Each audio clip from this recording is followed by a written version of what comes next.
Welcome to the first new releases episode that Rachel and I are doing to cover new releases for Australian and New Zealand authors. I am Sophie Green and I'm Rachel Johns. Hello.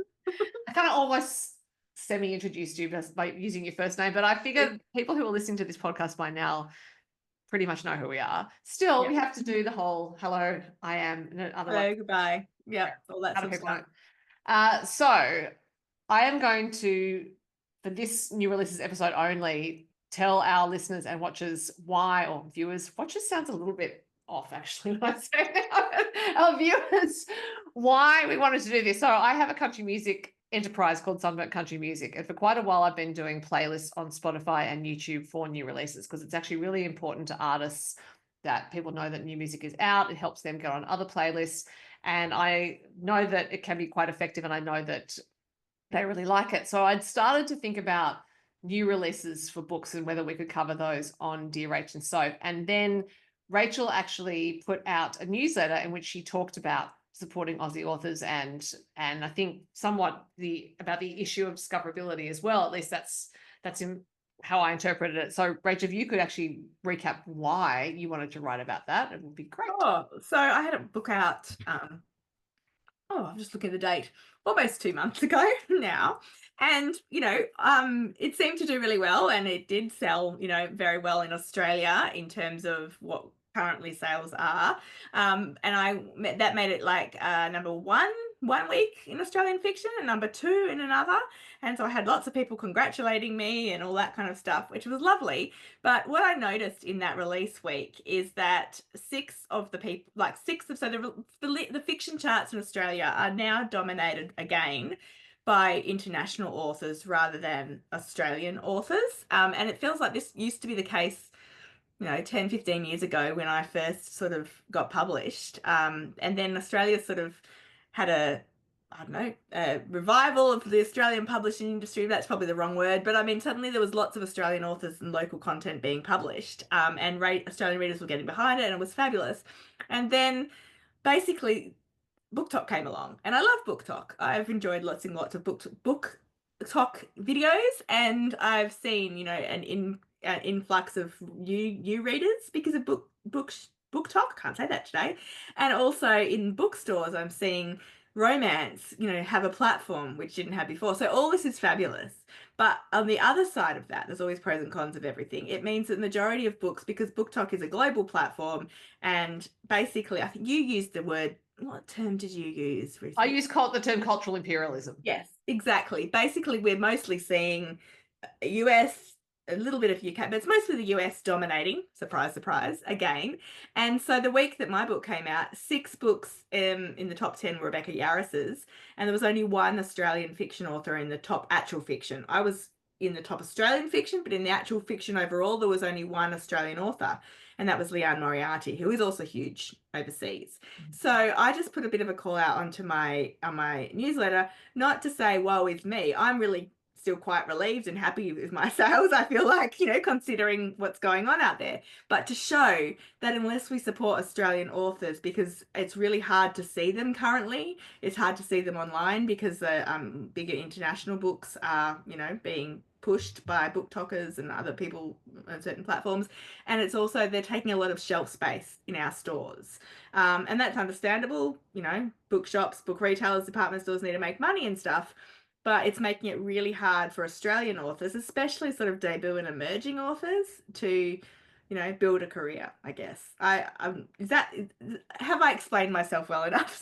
You absolutely have. And discoverability is something that I've long thought about in terms of music and books. It's becoming harder on the music side where streaming platforms are dominating and where live music really suffered during the pandemic, and it's now coming back quite strongly. But in order for people to discover new music on the radio, for example, if you're looking for an Australian artist, particularly an emerging artist, it can be really, really hard to hear that new music because music programmers have been doing things for a while.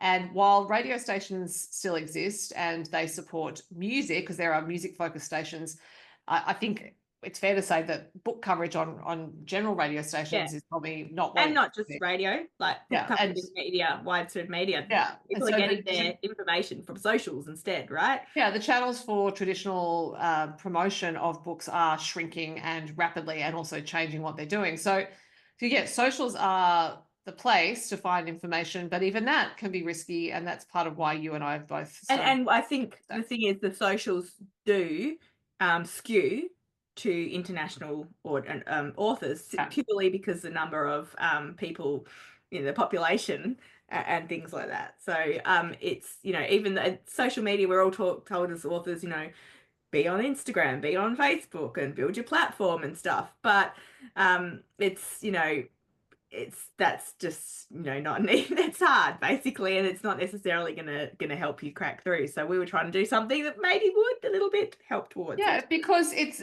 you know, just mentioning mentioning titles in the show notes, for example, mentioning authors in the show notes, that is a search result, and so this is just us trying to get an extra piece of exposure for Australian writers, because we're well aware of how hard it is. It's not about necessarily, oh, please readers go and buy more books, although we would love that. But I am being really serious when I say this is a problem in terms of the sorts of stories that we are receiving and starting to think apply to us.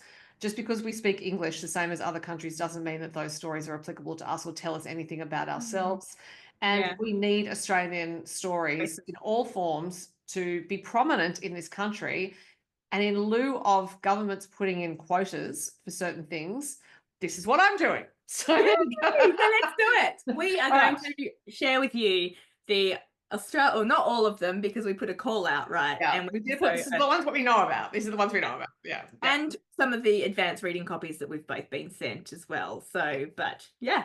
So if you are a writer from Australia or New Zealand, because I also want to cover Aotearoa New Zealand in this, because love our New Zealanders, readers and writers. Absolutely. And we also know that whatever's happening here is happening there, and they also have the cultural imperialism from us. So New Zealand writers, publishers, if you're listening, Australian writers, publishers, publicists, if you have a book coming out in 2025, please let us know about it, either by commenting on this episode, if you're seeing it on socials, by sending me an email at sophiegreenbooks@gmail.com, or by whatever means you can get to us. Please let us know, and we will include it in our monthly new release. So going forward, we will have like May new releases and June new releases, but this is a bumper episode. So we're going to do January to March titles that we know about, and not necessarily in chronological order. And then we're going to do April titles.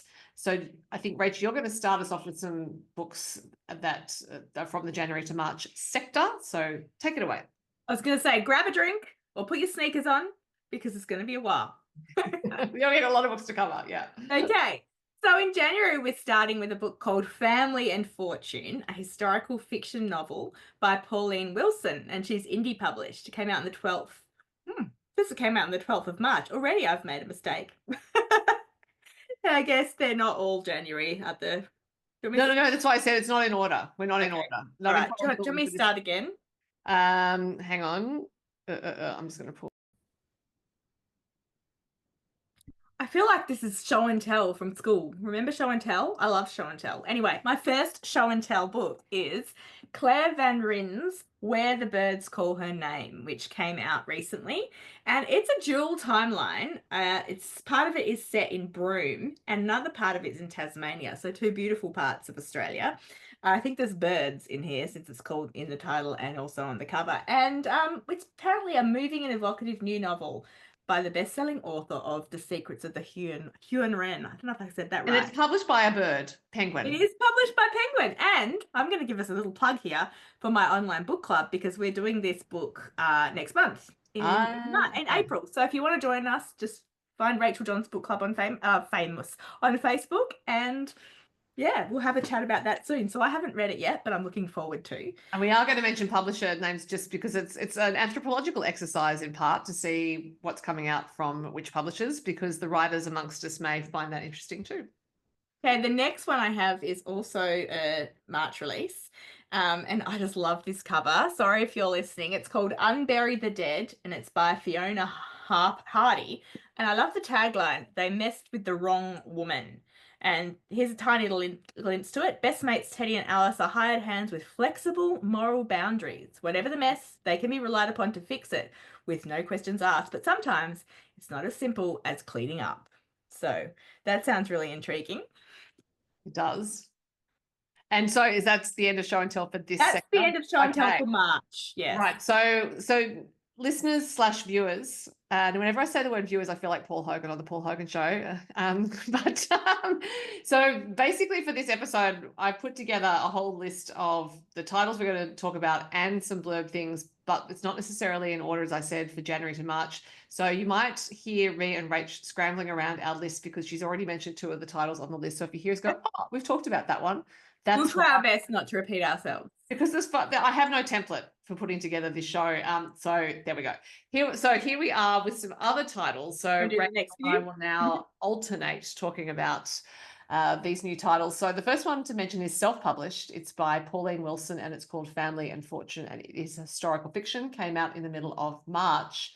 In a tale that spans continents and generations, Family and Fortune follows the extraordinary journey of Mary Ann Turner, a young woman from 19th century England who dares to forge her own path in the face of adversity. So as it's self-published, I think you can possibly find it on Amazon, but Family and Fortune by Pauline Wilson. Rach, next one. Oh, I've had a mind blank because I was just about to say the next book is by the author Deborah Oswald, who also wrote one of my favorite TV shows. It starred Asher Ketty, but I can't think of the show name. Offspring. Offspring, thank you. Anyway, this book is by Deborah Oswald and it's published by Allen and Unwin, and the title is 100 Years of Betty. It's about one extraordinary woman living through a century of massive change.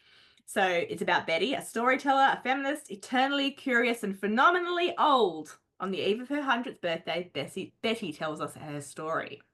And that came out this month, March, the month we're recording. And Deborah is a fabulous novelist as well as a fabulous TV writer. So I am sure that people will enjoy. Too much talent. There's such a thing, Rach. TBD. Okay. So I do think there is. I think people should only be allowed one talent. Not fair if you have more than one. How do you choose? How do you choose? All right. So The Bluff by Joanna Jenkins is a thriller out from Allen and Unwin in March. And Joanna is the best-selling author of How to Kill a Client. And The Bluff, her new novel, is a page-turning rural thriller of loyalties and lies, murder and greed. Geez, sounds good. And we've mentioned the next 2. This is me. And also coming after the next 2, and I'm just jumping in here because we also have The Bittersweet Bakery Cafe by Catherine Greer. Now, we interviewed Catherine, and by the time people see this episode, that interview will be out. So I won't say anything more about The Bittersweet Bakery Cafe. Please go to the episode. Except it's got a fabulous cover as well. It does. Very true. But yeah, we talk about that a lot in Catherine's episode, and she was divine to interview. So if you haven't listened to that, really please do. Next book. Now, the next one is Better Days by Claire Zorn. It's under the general fiction banner and is published by Allen and Unwin. And I have already heard quite a few prominent Australians raving about this book, so I'm definitely keen to read it. Grace had it all, but couldn't hold it all. It's a story of love, chaos, and music in between, perfect for fans of Taylor Jenkins Reid. And I'm a huge Taylor fan, so well, I'm curious to see if that lives up to the mark, but I'm sure it will. Got a really good cover too, Better Day. I love it.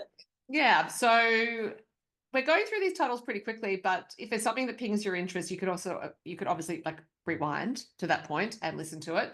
And of course, not all these books are going to be right for the people who are listening, but the idea is that you might hear something that is of interest to you that you haven't heard about, and that will encourage you to seek it out. Bearing in mind that libraries are a great place to seek out books as well. We love our libraries. So if you're not sure if you want to go to a bookshop or you don't have a bookshop nearby, go to a library, but these would also be available on ebook and possibly on audiobook, although not all books are available on audiobook yet. Now, from February, we have Prince of Fortune by Lisa Torreno. It is YA fantasy published by Athenaeum, which is an imprint of Simon & Schuster. I do like this tagline. Red, white, and royal blue meets a darker shade of magic in this swoony debut young adult romantic fantasy following a magical young prince and a noble seer who fall in love in the midst of war and intrigue. I'm not a huge fantasy reader, but that does sound appealing.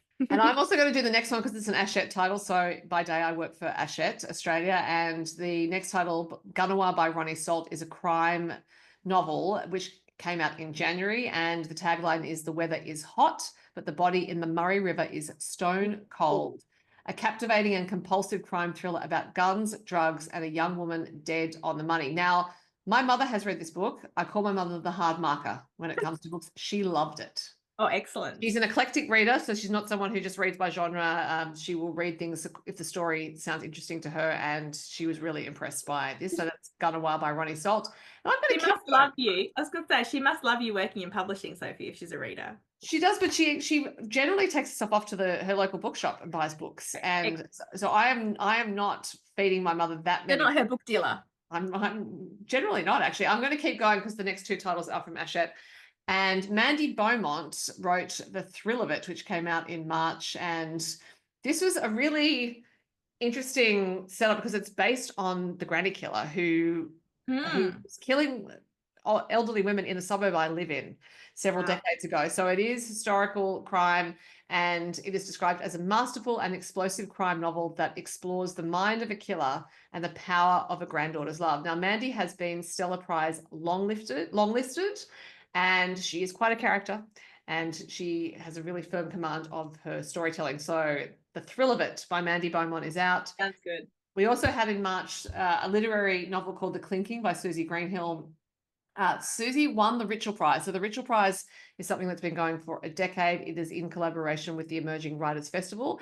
And if you are an aspiring writer, or emerging writer, I should say, then, or even aspiring, you might not have written anything yet, but deadlines have a way of focusing the attention. So the Rachel Prize opens every year for entries. You don't have to write a whole manuscript. You can just write 3 chapters. So keep your eye out for that. And you too may win it and get published by Susie, who has written a tender and profoundly moving exploration of life and loss in The Clinking. So now I'll hand back to Rach. And then we might read about your book on our New Releases podcast. Right. The next title we have is Riverbend by author Julie Kay. It's a small town crime-ance, which I love that because we have been, my friend Mercedes Mercier and I just started writing a series, and we're calling it Cromance, but I do quite like Cromance. It's indie published, and this is a little bit about it. Fleeing Melbourne for the country, Lara Benton leaves the trauma of her past behind her. After being welcomed by the Riverbend community, Lara settles into the slower pace of country life and begins to love all of the quirky characters she meets along the way. But not all is as it seems in Riverbend. Mm-hmm. So crime-ance versus cromance, that could be the subject of a whole episode as well. Yes. Particularly once your book with which we like better. Yeah, well, we asked in the publishing department of my publisher, and definitely cromance was the fave amongst most of the publishers and the marketing people, but I personally quite like cromance. Do we think it's different to romantic suspense? I guess it is, because that's more suspense than crime. Yeah, I don't know. Yeah, who knows? To me, what I like about cromance for ours is that it's a bit of like cozy mystery romance, and that sort of, I think that has a more of the feel of that than cromance does, probably. Okay. Anyway, let's not talk about that right now. I very much want to read this novel you're writing, but it's not finished yet, so there you go. The next novel to mention is The Mix-Up by Kylie Ladd, which is commercial fiction out from Penguin Random House in February. It is a beautifully told and thought-provoking novel about a mix-up that leaves 2 children wondering who they really are and where they belong. And the tagline is, what would you do if you found out you've been raising another couple's child and they've been raising yours? I love Kylie's writing, and I also love this sort of moral dilemma there. I often, this is just an anecdote quickly, but when my first son was born, we've got a photo just a few minutes after, and it says baby of Smith, where they've filled in the information and stuff, rather than baby of me. And we always joke. I said, because I was pretty sick, I'd had an emergency Caesar and stuff, and I'm like to my husband, did you see, are you sure this child is ours? So we always say sometimes, oh, what would you do, like, if we found out he was switched, you know, like, I want to keep him, but I'd also kind of want to get to know I mean, of course, you wouldn't take the other. Anyway, it's a moral dilemma, and I think books with a moral dilemma or a hypothetical question, you know, they just draw you in straight away. Yeah. One is, oh, sorry, you said? Okay, on you go, Rach. The next one is Half Truth, I can't speak today. Half Truth by Nadia Majori. And I met Nadia recently, actually, in Sydney at the Elizabeth Gilbert workshop. And she was just amazingly gorgeous and bubbly. And I can't wait because she's coming to the Rachel Johns Book Club retreat, as are you, in May. And so I can't wait to hear more about this book. But it's her debut general fiction novel. It's published by Penguin. It came out in February. And it says, a daughter searches for her father, a mother for her son. From isolated Tasmania to vibrant Morocco, two women seek the truth about what happened to the same man. That does sound like a really good premise.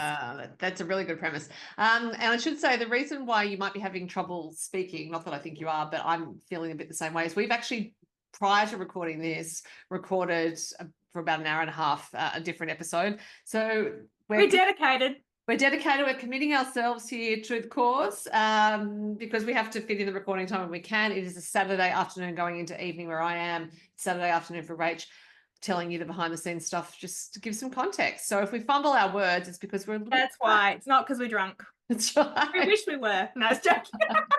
The last one in the January to March batch is by a superstar, Nicole Alexander, who has written a new book called The Limestone Road, which came out in March, published by Penguin Random House.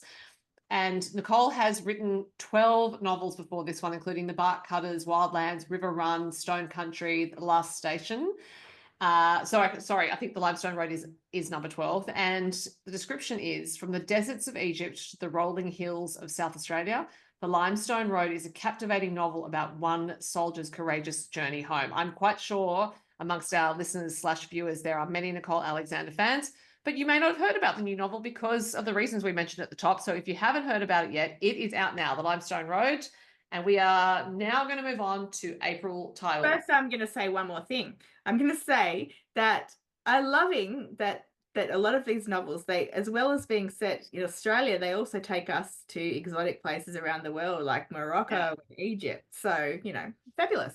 I'm excited. Oh, and Nicole Alexander is our June or July book of the month in the Rachel Johns Book Club. So we do also try and champion Australian emerging writers, although Nicole is not emerging, as you say, she's pretty well established. The next one is Unbury the Dead. We've already done that one. I was going to say, yes, sorry, this is myself. Yeah. So and also I think I updated the document after I sent it to you. So anyway, apologies everyone. On the fly, we're tired. You're getting the unvarnished truth here. We're moving on to April, and I'm going to start I'm going to do my own show and tell now and holding up a book that you and I both know very well, which is Natasha Lester's The Mademoiselle Alliance, because we're both doing separate events with Natasha. She's also coming to your retreat. I have to go and finish it after this. I have already put up video about this book because I love it so very much. So I won't actually say any more because you can go and watch my video, and Rachel will probably talk about it at some stage. But do yourself a favor, as Molly Meldrum would say, and get to The Mademoiselle Alliance by Natasha Lester. My show and tell continues. This is a proof copy, not the final copy, of See How They Fall by Rachel Paris. I do love that cover.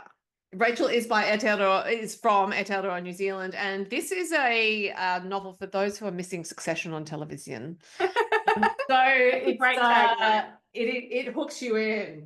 You are in from the first couple of pages. So if you want something that's really going to grab you and take you for a ride, this is the book. And I met Rachel recently in Sydney. She is fantastic. And then the last one on my show and tell is Cassie Hamer's The Stranger at the Table. So both of those are Ashet. This one is from HQ, which is HarperCollins. And this looks to me like a mystery. And the tagline at the top says, "Not everyone who sits down to dinner will survive it." That's such a good tagline. And actually, Cassie is also in the Rachel Johns Book Club this year. She's loving this cross promo. Yeah, great. So Nicole Alexander's was June, and Cassie's A Stranger at the Table is July. Right. So, Rach, do you have some show and tell? So much show and tell. I'm just loving this. I feel like I'm back in year one. Okay, we have Dancing with Bees. Now, this is an ARC, advanced reading copy. So check out the real. If you're not, listening to us and you can see this, then check out the real cover. But the ARC is very beautiful. It's Dancing with Bees by Anna Maynard. It's published by Echo. And I think Anna is a debut author. She's got some recommendations from authors you may know on the back: Maya Linnell, Steph Vizard, and it says basically, Sunny needs a change. She's 33, single, weary of tedious romances. I feel like a lot of people could probably relate to that, with the wrong kind of men, and according to her disappointed parents, drifting about like tumbleweed.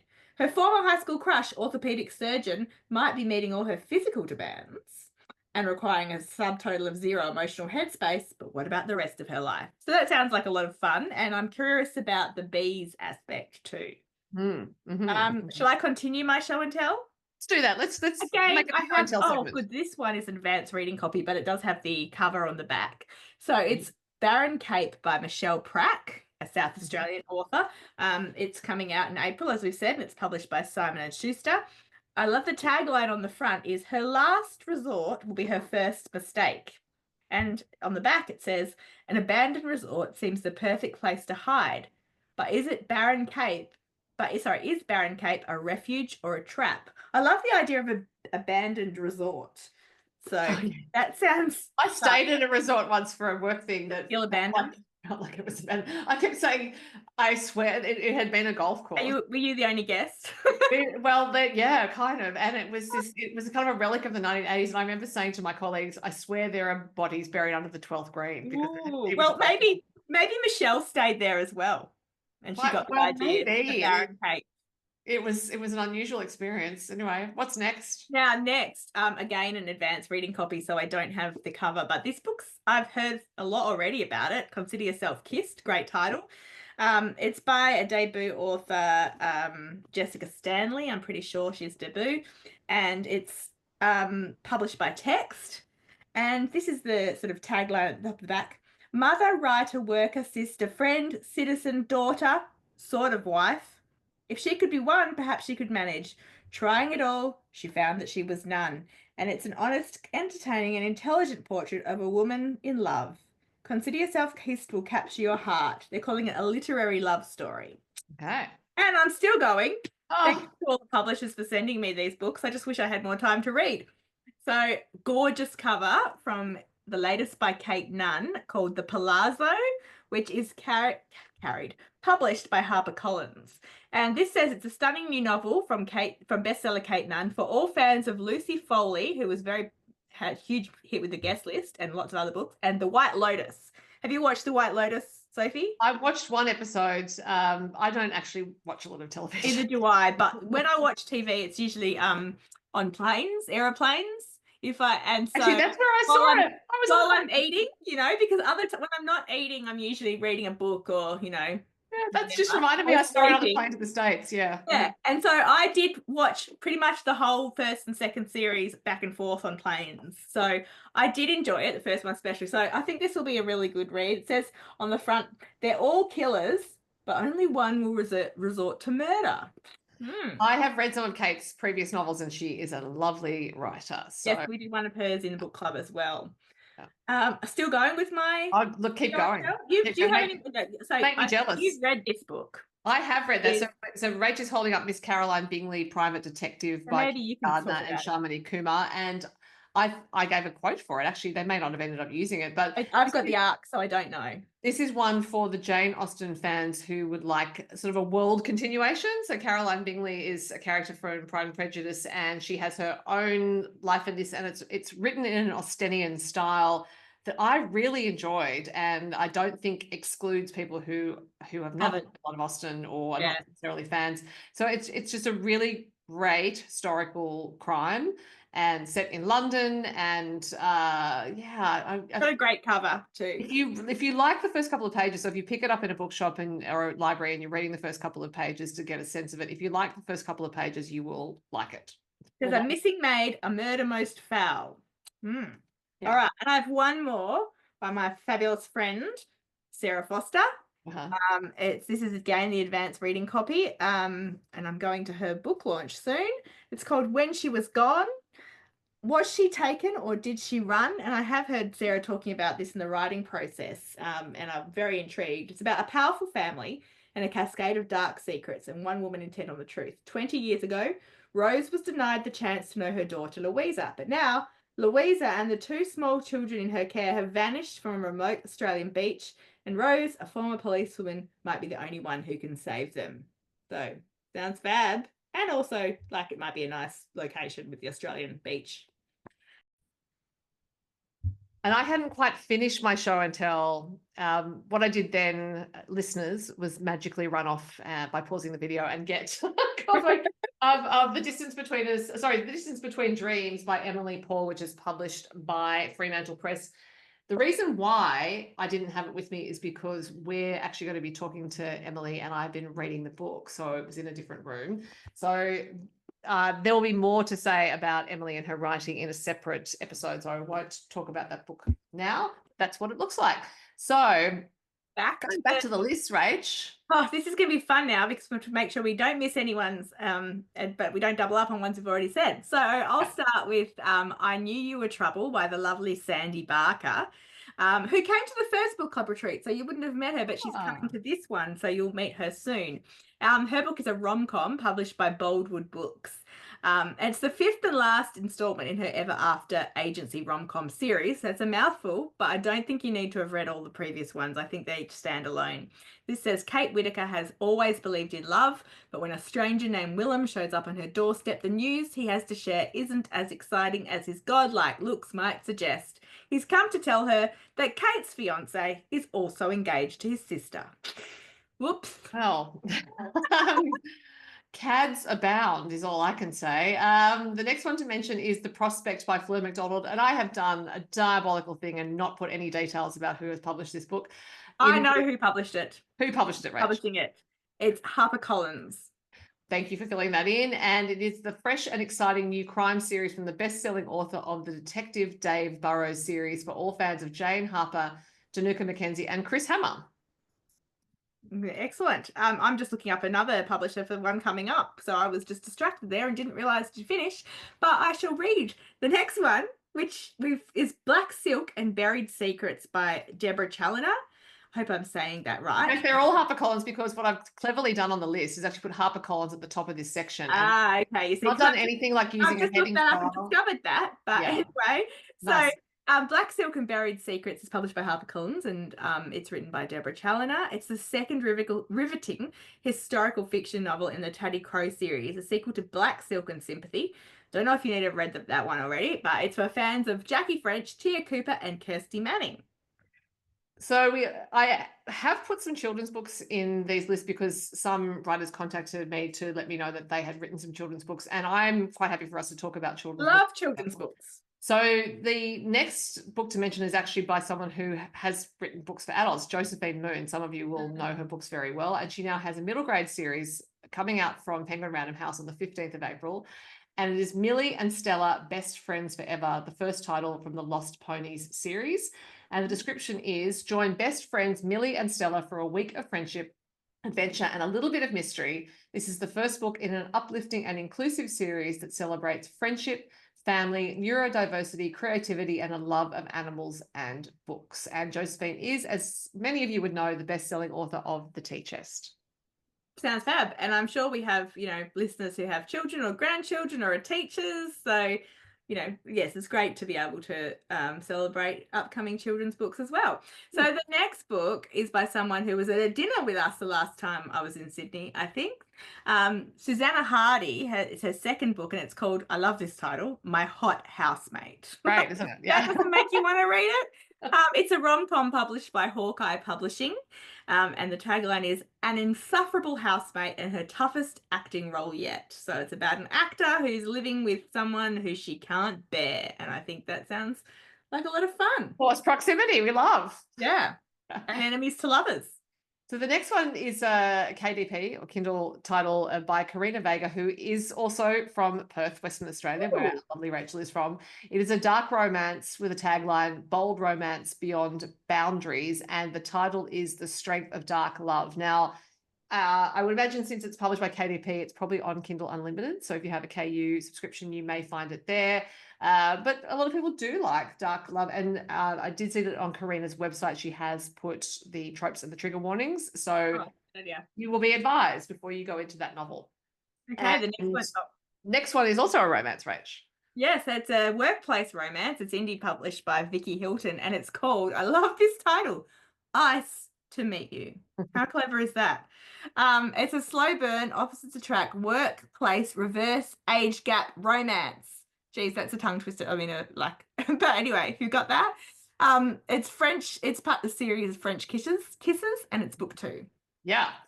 And we next have from Alan and Unwin in April, which is the month we're talking about, The Confidence Woman by Sophie Quick, which is contemporary fiction.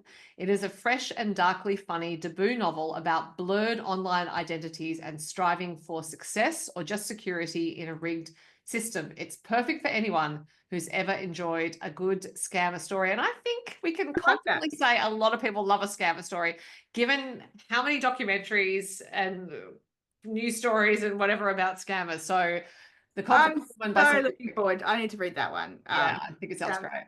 Sounds great. Okay, we have another kids book, so that's exciting. It's a middle grade graphic novel called Inked by the author Karen Wasson.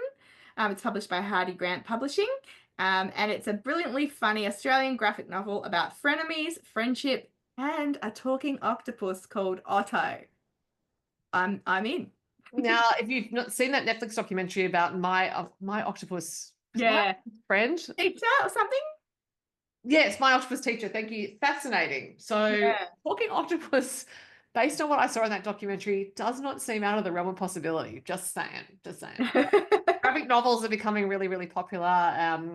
Those of us who don't read them may not be aware of just how popular they are, but that's certainly a growing genre and perfect, I think, for reluctant readers or people with print disability who may find a small amount of text inaccessible, but also just those of us who want to see some visuals with our narrative. And I often think about the fact that in French culture, for example, a person who reads a literary novel will also read comics. We don't tend to have the high-low mix, as it might be called. Oh, really? That's so interesting. So graphic novels, not that far from comics, but any form of storytelling is great. I think there might be a belief sometimes that anything that's graphic is not the same thing as reading. It absolutely is. It's just absorbing the story in a different way. So the next book to tell you about is I Want Everything by Dominic Amarena, and it's literary, out from Simon & Schuster.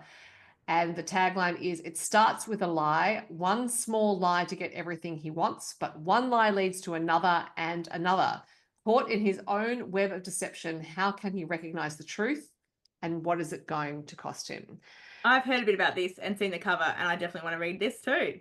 Yeah, and actually, Rach, I'm going to start running the next ones because they're Hachette, and no worries. I particularly want to talk about How to Sail to Somewhere by Ashley Barton, which is middle grade. Now, we've had Ashley on the podcast, and she's a friend of mine, and I'm going to be upfront about it, but that doesn't necessarily mean I'm going to like her books. How to Sail to Somewhere is just one of the best books I've ever read. Wow. I said in the video I put up about it on socials that it gives me the Bridge to Terabithia feeling. Ooh. And a lot of us will have read Bridge to Terabithia as children. Yeah. It also gives me the Playing Betty Bow feeling, in that it's a children's story. Is that why you reread Playing Betty Bow recently? In part. It was like, I just wanted to see if that feeling came back when I reread Playing Betty Bow, because Ashley had reintroduced it to me. And I just think this book is a classic in the making. So that is How to Sail to Somewhere by Ashley Barton. And now you've caught my word disease. Yeah, it's because I think we're tired. But I'm just going to also mention another couple of another novel that's out from Hachette this month, which is Orpheus 9 by Chris Flynn. Now, this is sci-fi, but kind of maybe not. The way it's written, it feels really plausible. It's about the story. The premise of the story is that on a particular day, all the 9-year-olds in the world die. Ooh. And so that sets in motion a whole lot of things, which is that it becomes clear that every child is going to die when they turn 9. So what happens if you're the parent of an 8-year-old? So it's really a really extraordinary piece of work.